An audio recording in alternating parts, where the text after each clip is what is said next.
सबको जय जोहार। मेरी माताओं बहनों को भी सबको जय जोहार। आज भारत आदिवासी पार्टी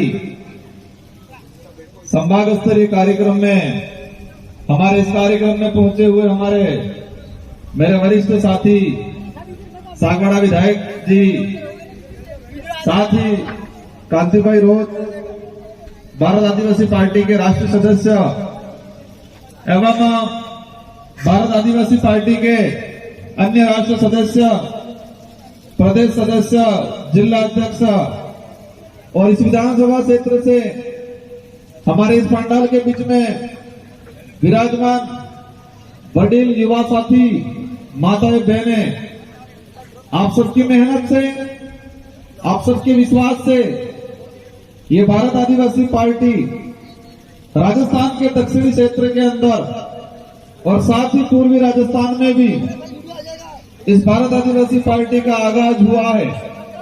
और इस भारत आदिवासी पार्टी के आगाज होने के बाद यहाँ की जो राष्ट्रीय पार्टी है और राष्ट्रीय नेता है, इनकी नींद हराम हो चुकी है। मैं मेरा वक्तव्य शुरू करने से पहले कुछ पार्टियों ने, कुछ नेताओं ने इस देश की आम जनता को गुमराह करने के लिए एक शायरी बनाई थी और उसी शायरी को सुन के और पढ़ के मुझे लगा और मैंने इसमें हमारे समाज को लेके मैंने इसमें कुछ नयापन लाया।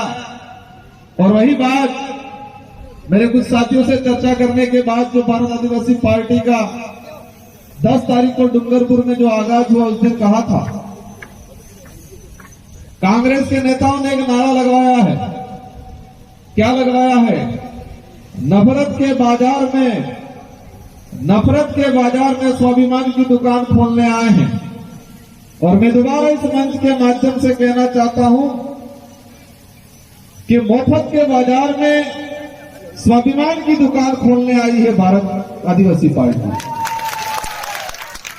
मोफत के बाजार में स्वाभिमान की दुकान खोलने आई है भारत आदिवासी पार्टी।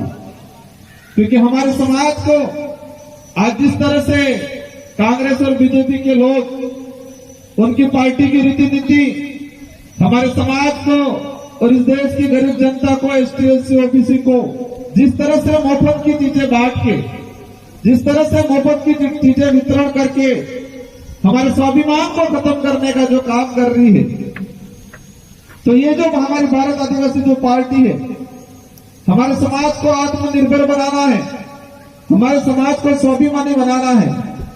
और मानव जीवन में जिस समाज में स्वाभिमान मर जाता है, वो समाज अपने अधिकारों की बात कभी नहीं करता।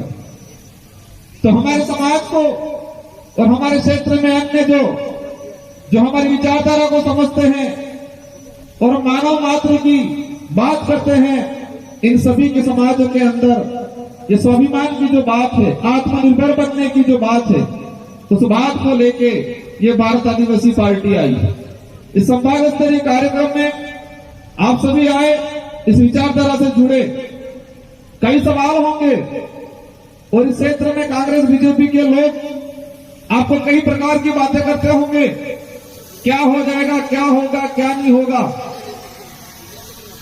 तो इस पार्टी का जो उद्देश्य है, और उद्देश्य बताने से पहले हमें सबसे पहले मैं आपसे सवाल करना चाहूंगा, खुद से और इस क्षेत्र की जनता से और कांग्रेस बीजेपी के नेताओं से, कि भारत आदिवासी पार्टी की जरूरत क्यों पड़ी।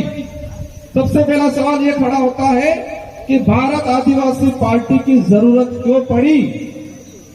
और भारत इसका जवाब यह है कि भारत आदिवासी पार्टी की जरूरत इसलिए पड़ी कि कांग्रेस और बीजेपी के लोगों ने इस देश की लोकतांत्रिक व्यवस्था को खत्म किया। और हमारे संविधान के अनुरूप शेड्यूल 5 है, 5वीं अनुसूची, और इसके जो संवैधानिक जो प्रावधान है, उस प्रावधानों को खत्म करने का काम किया। अब हमारे जो बेचारे अनपढ़ जो लोग हैं, इन लोगों को कांग्रेस बीजेपी के लोग ऐसे गुमराह करते हैं कि ये लोग तो 5वीं पास को नौकरी लगाने की बात करते थे। अरे उनको कहना चाहेंगे, उनको कह के थक गए हम। पांचवी अनुसूची की बात कर रहे हैं हम लोग, और उस 5वीं अनुसूची के अंदर ये प्रावधान है कि यहां पर रिजर्वेशन पॉलिसी जो 100% होनी चाहिए। यहां पर जल जंगल जमीन का मालिकाना हक आदिवासी को होना चाहिए। यहां पर फैक्ट्री लगती है तो इसकी पहली प्राथमिकता आदिवासियों को होना चाहिए। यह संविधान में लिखा हुआ है, और यह कांग्रेस और बीजेपी ने नहीं किया, इसलिए भारत आदिवासी पार्टी लाई। आज देश के हालात बहुत खराब हैं और हमारी जनता को इतना गुमराह कर रखा है, अकली घुसवाई की ये हद से की ज्यादा, बिल्कुल घुसवी नाख्या। और इसका एक उदाहरण, क्योंकि जी घुसवाई जाए विवेक खत्म थी जाए, सोचने सही गलत की फर्क करने की क्षमता होती है, वो खत्म हो जाती है। इन लोगों ने हम लोगों को गुमराह कर रखा है। और इसका ताजा उदाहरण मानगढ़ के अंदर राहुल गांधी जी आए, राजस्थान के मुख्यमंत्री अशोक गहलोत जी आए, और उन्होंने उस मंच से आदिवासी समाज का दिवस था, विश्व आदिवासी दिवस, और उस समाज के लोग थे, और तब क्या कहा कि मैं इस मंच से घोषणा करता हूं कि ओबीसी का आरक्षण बढ़ा दिया जाए, और हमारे भाई नीचे ताली बजा रहे ताड़ ताड़ ताड़। ये हमारी स्थिति कर रखी है, और हमारे समाज को गुमराह करने का काम किसने किया है? हमारे समाज ने घुसवाड़વાનું काम करने कीधું है, જે લસવાયેલા ही અને ઘુસવાડવાનું काम कीधું है। जो लसवत में आवेला लोग ही અને समाज ने घुसवाड़વાનું काम कीधું है। लेकिन अब परिवर्तन आया है, और वो परिवर्तन इस पांडाल के अंदर दिख रहा है। जिस व्यक्ति के अंदर सोचने समझने की शक्ति प्रकट हुई है, जो व्यक्ति अपने अधिकार को लेकर, अपने स्वाभिमान को लेकर जागरूक है, वो आज इस पांडाल के बीच में बैठा हुआ है। और जो गुमराह है, जो लसवत में है, वो आज भी कांग्रेस बीजेपी के पीछे भाग रहा है। ये लड़ाई वोटों की लड़ाई नहीं है, ये लड़ाई एमएलए एमपी बनने की लड़ाई नहीं है, ये लड़ाई हमारे अस्तित्व बचाने की लड़ाई है। ये लड़ाई आने वाली पीढ़ी के भविष्य को लेकर लड़ाई है। ये लड़ाई कांग्रेस बीजेपी के लोगों ने हमारे साथ अन्याय किया है, और ऐसा अन्याय किया है जो हमें पता ही नहीं चला। कभी कभी दुख होता है कि हमारा भाई मिलाना की जमीन पे बैठा हुआ है, पड़त जमीन पे बैठा हुआ है, और केंद्र की सरकार 1956 भूमि अधिनियम 1956 जो है उसमें संशोधन लाके देश के अंदर जितनी जो मिलाना चारागाह जमीन है, उस जमीन को प्राइवेट सेक्टर के नाम देने का कानून बना रही है। और हमारा भाई, जो पार्टी इसका घर उजाड़ने का कानून बना रही है, उसी पार्टी का झंडा पकड़ के बैठा हुआ है हमारे घर पे। ये कंडीशन बना रखी है हमारे लोग, और इसको लिए मैं कई बार उदाहरण देता हूं अनेक प्रकार के, ताकि हमारे समाज के लोगों के अंदर जागरूकता आए, समझ आए। આપણે एक बार कहे मार मुआवजा आप नारो लगाड़ी, देखो देखो कौन आए, शेर आए। हालांकि मैं शेर नहीं हुआ, लेकिन समाज मुझे ये संबोधित करता है कि हमारे समाज की जो रक्षा करता है उसको शेर की उपाधि देते हैं। और मेरे जैसे अनेक साथी हैं जो है समाज को लेकर रात दिन लड़ते हैं, डरते नहीं है, उनको एक उपाधि। और वही चीज हमारे बाप दादा कहते थे कि जल जंगल ना मालिक हाँ, मूल धूल ना मालिक हाँ, आदू आद ना धनी हाँ, आदू आद ना धनी हाँ। लेकिन आज ये कंडीशन बनी कि जो आदो आज का धनी है, मूल धूल नो धनी है, ये धनी आज कमजोर થઈ ગયો, खत्म થઈ ગયો। इस धरती के मूल मालिक हैं हम, इस भारत भूमि के मूल मालिक हैं। ये मैं नहीं कह रहा, संविधान के अंदर जो प्रावधान है उसके तहत भी कहा गया, सुप्रीम कोर्ट के जजमेंट भी कहा गया है, और कई पुराने लीडर और कई कांग्रेस बीजेपी के लीडर ऊपर वाले भी बोलते हैं, लेकिन यहाँ नीचे वालों को अक्ल नहीं आई इस बात। हमारे समाज को जिस तरह से हमारे बुजुर्ग एक शक्तिशाली लोग थे, ताकतवर लोग थे, समझते थे गलत क्या है सही क्या है, राजा रजवाड़ों से लड़ते थे, मुगलों से लड़ते थे, अंग्रेजों से लड़ते थे, उनको आज कमजोर बनाने का काम कर दिया।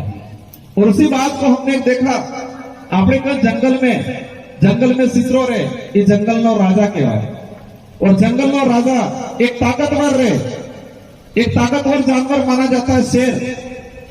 और उस शेर को लेकर मैं उदाहरण बताऊंगा। मेरे आज जिया जी नहीं रहे और राकेश जी मन्नार, हम दोनों ने एक बार चर्चा की थी, उसके आधार पे मैंने ये एक उदाहरण सेट किया। ये चित्तौड़ और जैसलमेर के बीच में एक होटल थी। इस बात को आप गौर से सुनना। चित्तौड़ और जैसलमेर के बीच में एक होटल थी और होटल मालिक ने होटल बनाई। बनाने के बाद लोग जाना कम थे और उसने विचार किया मेरी होटल बराबर चल नहीं रही है, तो उसने पास में ही एक पानी की टंकी बनाई थी और पानी की टंकी में वो जंगल से शेर आके पानी पीना शुरू पड़ गया, कभी कभी चुपके चुपके। अब उस मालिक ने देख लिया, होटल का जो व्यापारी था उसने देख लिया कि जंगल का शेर मेरे होटल के पास जो टंकी है उस टंकी के पास में पानी पीने आ रहा है। तो उसने तरकीब सोची और विचार किया कि मेरी होटल कैसे चलाऊं, इस शेर को गुलाम बना के मेरी होटल चला सकता हूं, ये तरकीब सोची। और उसने ये किया कि इस पानी की टंकी के अंदर अफीम मिला दिया। अमल क्या मिलाया? थोड़ा थोड़ा पानी के अंदर अफीम अमल मार दिया और अमल मारता बाद इस चित्रों के अंदर पीवा जो और उस अमल वाले पानी का, उस अफीम वाले पानी का आदि बन गए। और इस चित्रों बीजे जगह पानी पीवा जाता जिन्हें तर नहीं बुझती थी। वो शेर दूसरी जगह पानी पीने जाता, उसकी प्यास नहीं बुझती, उसी टंकी पे पानी पीने आता तो ही प्यास बुझती, क्योंकि वो जंगल का राजा जरूर था लेकिन गुलाम बन गया था, शारीरिक रूप से गुलाम नशेड़ी बन गए। और पूरे मार्केट में ये माहौल बना कि उस होटल पे जाएंगे, उस होटल पे जाएंगे तो शेर दिखने मिलेगा और शेर के बहाने उस मालिक की होटल अच्छी चलने लग गई, उस व्यापारी की होटल अच्छी चलने लग गई। और वो शेर एक जंगल का राजा गुलाम बन गया, टंकी के पास पड़ा रहता और वो 4-5 बैठकियां फिर दे देता, खा के चाट के हड्डियां पड़ा रहता। और वही कंडीशन कांग्रेस बीजेपी ने हमारे समाज के शेरों के साथ की है। उनको मानसिक रूप से गुलाम बना दिया है। कई लोग ऐसे हैं जिनको कितना भी समझ में आए लेकिन अटकी साढ़े 3 तर बुझे बीजे तर नहीं बुझती है। तो हमको, हमारे समाज के बुजुर्ग लोगों को इस तरह से एक शेर जो जंगल का जानवर था, एक राजा था, उसको उस होटल के व्यापारी ने उस होटल चलाने के लिए मानसिक रूप से, शारीरिक रूप से गुलाम बना दिया। यही कंडीशन कांग्रेस बीजेपी ने हमारे समाज के अच्छे लोग थे उनको इस तरह से गुलाम बना दिया। तो ऐसे लोगों को समझना है, परखना है और उनको भी समझाना है तुम्हारा तो समय गया लेकिन आने वाली पीढ़ी का खत्म मत करो। अब ये कहते हैं हमको लड़ना है, एकजुट होना है, लेकिन एकजुट कब होना है? एकजुट लोकतांत्रिक जो व्यवस्था है, उस लोकतांत्रिक व्यवस्था में 5 साल में एक बार अवसर आता है और वो वोट तो देना है हमें, वहां पर हमको एकता दिखानी है। आज कई बार ये हो जाएगा, वो थैली वाली सरकार पे कहेगा, वो कहेगा हमारी सरकार ने आपको आटा दिया, हमारी सरकार ने आपको मिर्ची दी, हमारी सरकार ने आपको हल्दी दी, तेल दिया, और क्या चाहिए? भाई कहेगा हाँ हंसी बात और बुझिए। अब पर मैं पूछना चाह रहा हूं, वो थैली मिली तो उस थैली ताकतवर है कि अंदर सामान है वो ताकतवर है? क्या ताकतवर है? भाई ये कह रही है थैली ताकतवर है। वो थैली ताकतवर है कि अंदर जो सामान है वो ताकतवर है? सामान आपके 4 दिन चलेगा लेकिन थैली को इतना कंपनी वाले ने इतना मजबूत बनाया है कि 1 साल तक उस थैली को कुछ नहीं होगा। वो इसलिए बनाया है कि आपकी नजरों में बार बार वो थैली दिखे और थैली पे तो जो फोटो है वो फोटो दिखे, ताकि आप मानसिक रूप से गुलाम बने रहो। ये तरकीब सोचिए उन लोगों ने, और यही हो रहा है। अब चुनाव तक मिलेगा 2 महीना और 2 महीनों के बाद हम भूल जाएंगे, खत्म हो जाएगा और ये लोग वापस खत्म कर देंगे हमको। अभी ये एकता बनाए रखनी है। और आज कई लोग कहते हैं क्या हो जाएगा, 3-4 विधायक निकल जाएंगे, 5 विधायक निकल जाएंगे।